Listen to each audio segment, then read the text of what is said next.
Tales from my D&D campaign. Previously. They are all casters? At least they're all using fire. We can take them. They can't even hurt us.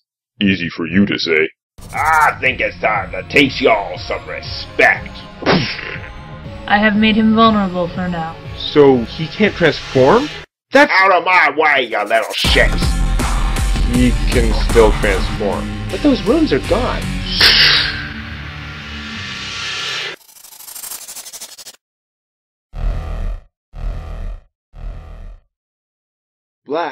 Black. I think Sirius is telling me I'm not done yet. Did she sound a lot like a wand of cure light wounds? Wait a sec. Are you going to try to count this for our bargain? No. To interpret this as one battle of your choosing would be against the spirit of our agreement. Regardless, it sounds as though our interests may coincide regarding the vampires. We may contact you again. After their return from the strange and perilous Feywild, the party's first days back were not completely uneventful. The first night after the plane shift, Draven was right out there observing the stars. He wasn't hauling around any major astronomical instruments, but he didn't need a big fancy telescope to locate the star corresponding to where the Tall One had placed a pebble in the sky of another plane. But like any good wealthy int-based arcanist with extra-dimensional storage space, Draven did have his basic star charts, and they confirmed that star shouldn't be there. Or at least, it hadn't been there in the past. That's insane! I wonder what the fox that's all about. In the morning, Angel had a surprise of her own. Last time they were in Bankton, the party had picked up minor magic traveling cloaks with Endure Elements enchantments against the cold. They also conjure hot and cold drinks, and even transform into weather-resistant tents. Yeah. When you wake up, your cloak is gone, Angel. The hell? After some investigation, they figure out that Angel's new self-repairing outfit had actually absorbed the lesser magic item. The old guy's clothes ate her cloak? Absorbed. It turns out that the brown and checkered outfit, crafted with the fragments of two unwilling souls, could consume other magical clothing. But in the process, those same clothes took on the absorbed item's powers. Using the traveling cloak would still occupy the same magic item slot it normally would, but as the outfit absorbed more items, Angel would be able to almost instantly switch between different cloth items which occupy any given slot. Cool! It's not cool, it's creepy. Your soul clothes eat other magic items. Absorb. That is actually very cool. And also creepy. When they got the Kalana Dialia back to the Basilica, several of the Hand's artificers lent their aid to Draven for a while, helping him to upgrade gear and work more on his theories regarding the astral plague. Among the gear he crafted were upgrades to give his artificing goggles dark vision, and adding the haste property to Angel's armor, which could give her an extra attack a couple times a day, as well as making her a weapon crystal that gives bonuses against undead. I want to get 2 rings of arming. Which one's that again? It stores an extra set of weapons or armor, and lets you swap it instantly with what you're wearing. That way, I can use light or heavy armor depending on the situation, and maybe go between two-handed style and shield. Why would you need 2 of the rings, though? Do you need a 3rd set of equipment? I'm going to send one to Chrysanthemum as a courting gift. Ah, interesting. She was running back and forth like, I need my good armor, and she doesn't seem like the type to care about flowers and jewelry and stuff. It seems like a really good gift for her. Sounds pretty damn good to me. And you know she doesn't have one. See, I've been thinking about taking leadership when I level up. Me too. Eventually I want to recruit some kind of force to take the war to the Diluvians. But now I'm wondering, if I managed to marry Chrysanthemum, would I be able to take her on as my cohort? Assuming you were successful in courting her, I don't see why not. Apart from the danger to your significant other. I'm pretty sure she'd be fine with the danger part. I don't know how she'd feel about the relationship part. I'll probably recruit a henchman from the organization. Future plans aside, they had Draven and his helpers working hard on all this gear in the laboratories of the Basilica, but apart from Thiswell, who kept dropping by every now and then, Draven had very little contact with the team who were handling the artifact. He and Black, despite being considered very effective agents now by the Hand of Sirius, heard essentially nothing about what was to be done with the amulet, beyond some vague notion of giving humankind a way to combat the dreaded Kuo-toa monitors. While Draven's crafting and stuff, I want to poke around, see if I can learn any more about their plans for the amulet. If you want to gather information, roll a skill check. Yeah, I got 32. Wow, okay.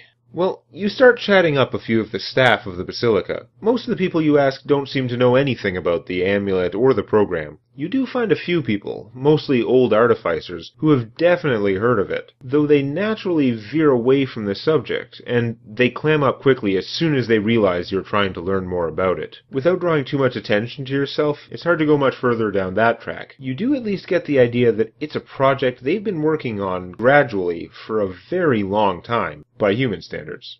But with the little bits of information you've gleaned, you're well positioned to spend some time talking to Thiswell, who is likely your best avenue for this information. You should sleep with him. No.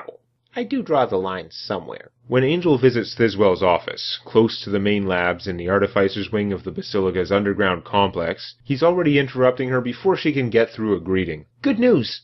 We've been able to positively confirm that the artifact you recovered is, in fact, with certainty, the Kalana Dialia. It's a fascinating story, though there are still major gaps in the timeline. Now, I am taking into account your gather information role in this, but what do you want to ask him?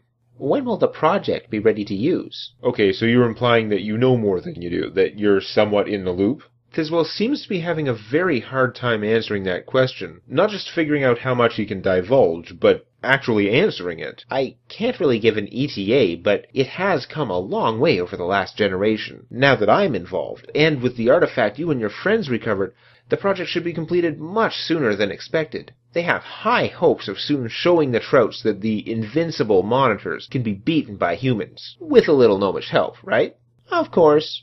To avoid pushing too much all at once, she backtracks in the conversation and asks him what he obviously wants to be asked. So what have you learned about the amulet's path? Yeah, I'd like to hear that. According to Thiswell's research, soon after King Calvorus fell, in the Battle of Red Rock, last major action of the Shatter War, someone grabbed it. We know this because it was less than a half hour later that the prince and other surviving Alliance leaders returned for his body and found the divine necklace missing.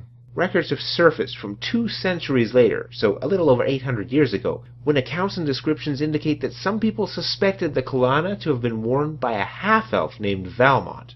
Valmont, the bastard son of a count in the royal court of Korstrad, had seduced multiple women of the court, stringing along at least 3 upstanding and well-placed women at the same time, including a countess and a duchess, both married. They say his game only fell apart when he tried to add a 4th to his harem. The fallout and squabbling this caused is arguably one of the final straws in the disintegration of the Kingdom of Korstrad, which was already fighting 2 minor secessionist claims against the weak heir of the Korstradi bloodline of the Sons of Smith. The amulet was confiscated when Valmont was arrested by one of the woman's husbands, and the half-elf was hung, though it's unclear what charges were laid, or if there was a trial at all. But his captors didn't recognize the amulet for what it was, and it was soon stolen by an unknown man who rose to become known as the King of Rogues, creator of a so-called thieves guild that ruled half the highways of Korstrad for 20-some years during the height of the feudal wars. The warlords had to court his criminal empire to have any hope of a functional supply train, and soon every side of the conflict was paying him off. And so the King of Rogues turned his cut-purse legion against the barbarian tribes. Leading his force, he raided and nearly wiped out one of the tribes. But soon after, in a bizarre twist, he was devoured by a giant bear, of the sort which was a thing of myth or legend. Few at the time believed it, thinking it was a tale to cover up his murder by a jealous or ambitious lieutenant, though of course, centuries later, such dire beasts, and worse, were to become commonplace in the barbaric northern wastes. From there, the Kalana passed out of our knowledge for some time, resurfacing about 370 years ago in the Feywild. Our people became aware of it because it was used by Rylona, that renegade whisper gnome who led the Blackwood Treants. It was thanks to the power of the amulet that her twisted revenge campaign was able to threaten all gnomes, not to mention the other races who eventually joined us in the Pact of Jeremiah. You know the rest. By allying temporarily with the Woodwodes, lizard folk, and a few of the Bateen, we managed to fight off the Blackwoods, but Rylona escaped. She did, yet was found dead several months later without the amulet. The trail beyond that grows very murky, and I won't bore you with all my guesswork and speculation, but I'm glad to see my detective work and theories proven correct overall. That was great work you did. Angel wasn't able to learn much else about the project for now. But soon after, they were contacted again by the Rajas. Yes? In the wake of your encounter with Mordeval, our analysis has uncovered an opportunity for you which may prove mutually beneficial. We're listening. We would like you to venture briefly into the Shadowfell to break one of Swain's spirit shackles, one of the physical sites of the rituals which grant Vampire Kings a spirit's power. Breaking this particular shackle would damage Swain's bond to the Denevan Erlach. The what? A spirit of darkness. You would consider it a gargantuan, ravaging shadow monster. It is an ancient undead power, a being of darkness with no fear of the sun. The nature of its powers is such that it can only be directed against the living, limiting its usefulness in the struggle between the kings.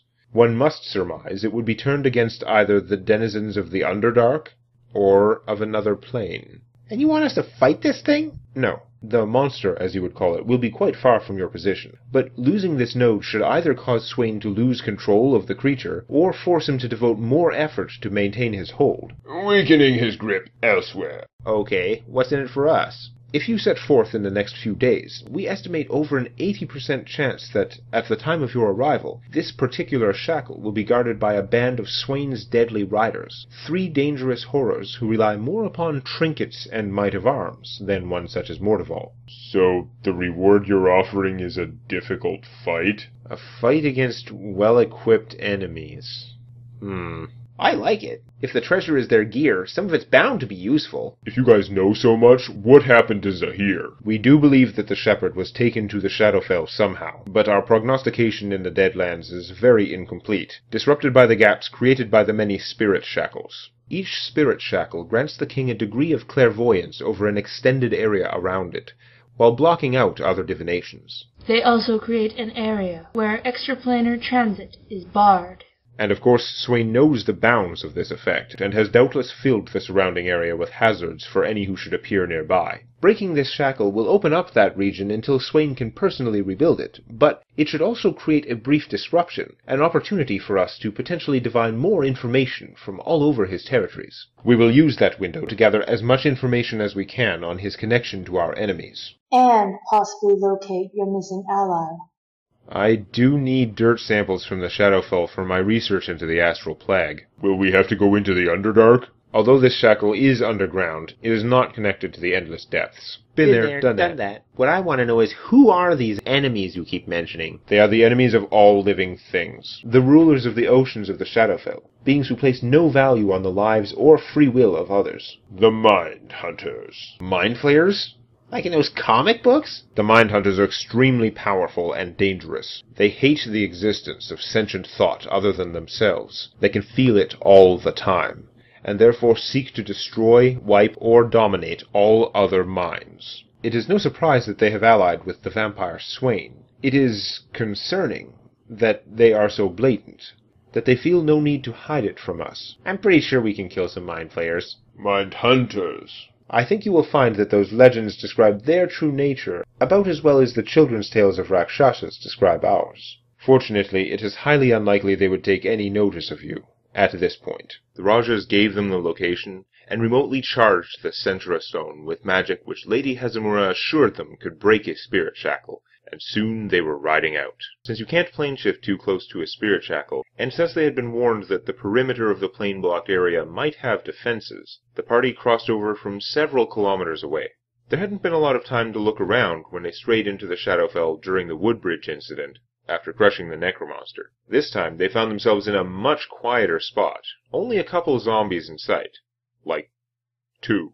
The terrain was similar to the spot they had just left, though the vegetation was more sparse, and where there was rock, it tended to have sharper edges, in some cases being formed into curved points. It's like the forces of erosion work differently here. Crossing over on a clear, bright day, they found the Shadowfell sun in the same part of the sky, but much dimmer. The light which penetrated the low, thick cloud layer was more like that of a full moon, and the nearest peaks of Mountside, 100 cliffs to their east, were only a dim shadow they might have missed if they hadn't seen them back in the Fadelands. Wait a second. Go ahead, Draven. I'll fly up and try to get a better view. Okay, you cast a spell from your Eternal Wand and start rising up. But at about 15-foot altitude, you start to notice resistance. I so called it. The Shadowfell has a ceiling.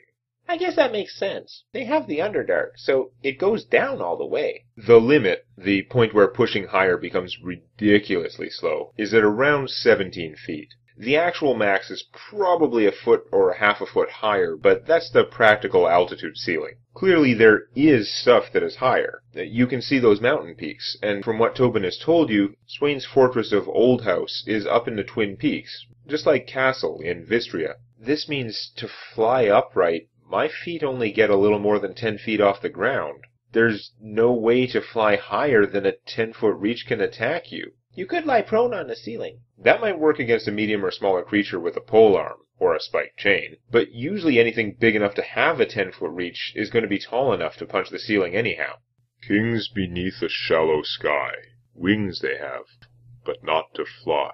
Huh? Just a rhyme from my dad's old stories, but it makes a bit more sense now. Well, I'm collecting my dirt sample right now. Let's just find the spirit whatever so we can go home. They make their way across the dimly illuminated plains, but they don't notice any of the expected traps or guardians as they cross into the area where extra-dimensional travel is blocked by the spirit shackle. But in place of the slightly marshy area found here in the Fadelands, the Shadowfell had a somewhat more distinct terrain feature. A wide pool of what can only be described as flesh. Lumps and puddles of tissue without any sign of structure, skeleton, or anything you would describe as limbs, but not quite still enough to be dead.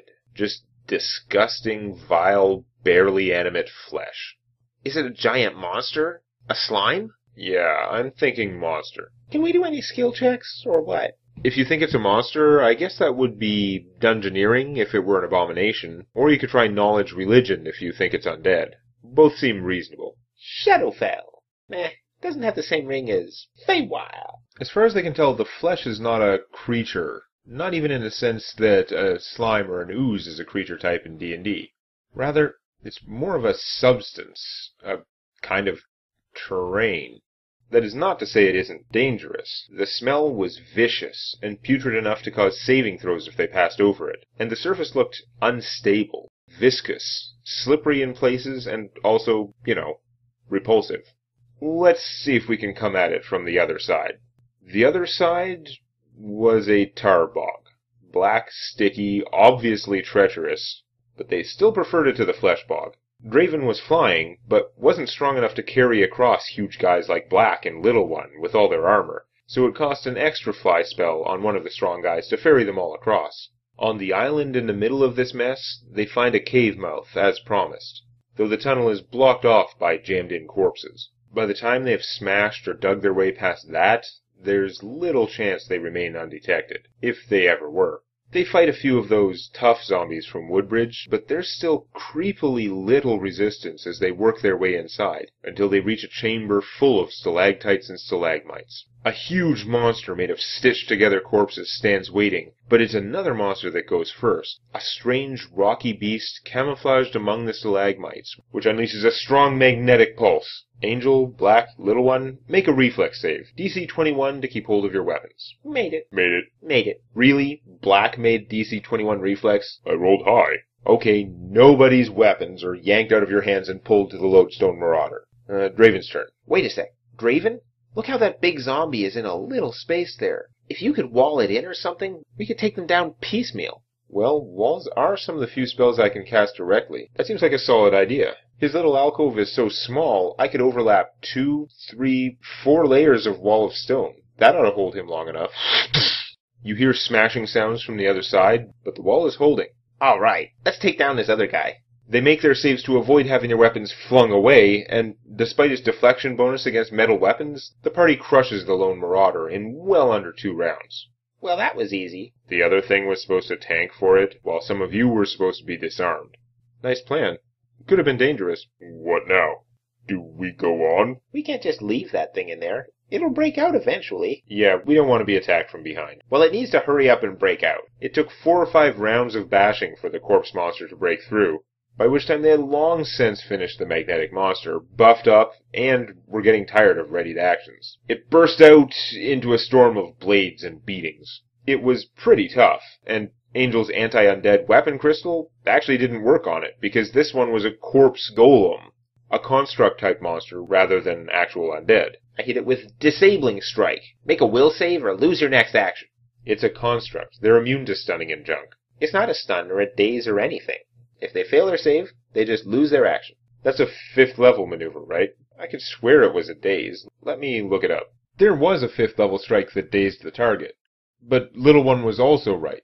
His Disabling Strike was an unnamed status effect, and there was no text specifying a living creature or one vulnerable to critical hits. An affected creature had no other penalties, and could even take attacks of opportunity as normal, but it couldn't take any actions for 1 round. And like most golems, this thing had a horrible will save. Because they don't need it. Golems are immune to most things that cause will saves. But it fails the roll, and they take it down in no time, just like its friend. They are positively coasting through the fairly underwhelming defenses. The caverns so far have been natural, but at the back of the room, they find a staircase carved into the stone, heading down into a large chamber lined with alcoves. Like catacombs, but all empty. No coffins, no wrapped bodies, nothing. Instead, in the middle of the room is a simple pillar of brown brick, not at all matching the gray stone of the room. Could that thing be the spirit shackle? It's pretty unassuming, but it certainly stands out. Didn't Tobin say they all look different? A square pile of bricks looks pretty different to me. They search the room carefully for traps, secret doors, or anything else, but find nothing of interest before turning their full attention to the suspicious brick structure. When Draven held the Raj's Centra stone near the pillar, it provided subtle energy feedback which suggested that this was, in fact, the shackle. And it didn't take an artificer to sense powerful magic emanating from the pillar. I guess this is it. Where are the stupid riders, though? Wasn't those guys upstairs? There were only 2 of them, and they had no gear at all. The Rakshasa said an 80% chance. Maybe they didn't show? Or they might attack us on the way out. That's some pretty crappy guarding if we've already broken the shackle. Well, I guess I should start this thing and see what happens. You'll have to concentrate on it for a full minute. We'll protect you if anything happens. I should hope so. Here it goes. As Draven concentrates, the Centra stone glows and begins unraveling the invisible bonds that lie upon the crude-looking brick structure. For a few seconds, nothing seems to be happening. But then they realize the cracks between the bricks are darkening. No, filling up with a dark substance. Wait, I think I hear something. I think the bricks are breathing. No, upstairs. Those are some heavy footsteps. Well, I'm halfway into channeling this. It's going to be another 5 rounds. Can you cancel it? Can I? Well, obviously you can stop, but you aren't certain if it will waste the magic the Raj has put in your crystal. You think you could restart after the battle, but you aren't 100%. Damn it, I don't want to risk failing the mission. They are coming. I only hear 1, and they said 3 riders. With 3 rounds yet to go on the spell, a black tar-like substance was oozing down to pool at the bottom of the brick pillar, disquietingly close to Draven's feet. Come on, I'm almost there. This huge leathery humanoid with horns, a bolted-on helm, and thighs 2 feet in diameter crashes through the entrance to the room just to squeeze in its overly broad frame, flanked by what appeared to be a dwarven ghost and a tall, powerfully built woman with rock skin. Next time on Tales from My D&D Campaign.